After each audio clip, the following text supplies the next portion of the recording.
Seorang oknum kepala sekolah di Bone, Sulawesi Selatan akhirnya ditahan Kejaksaan Negeri Watampone setelah terbukti menyelewengkan dana BOS pada tahun 2016-2017 lalu. Saudara, diduga dana BOS yang diselewengkan mencapai 500 juta rupiah. Andi Haidar, kepala sekolah SMA 2 Palaka Bone, dibawa oleh sejumlah penyidik kejaksaan dengan menggunakan mobil tahanan untuk menjalani masa penahanan di Lembaga Pemasyarakatan Watampone.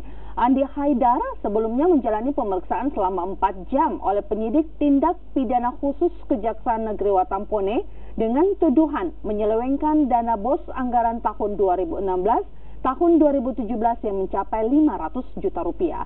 Menurut Kejaksaan Negeri Watampone, penahanan berdasarkan barang bukti dan keterangan sejumlah saksi.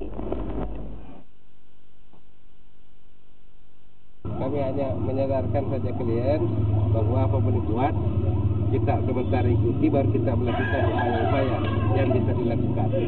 Tentu saya sebagai kuasa hukumnya hari ini juga akan mengajukan permohonan penangguhan. Di mana ancaman hukumannya lebih dari 5 tahun, maka secara objektif penyidik memiliki wewenang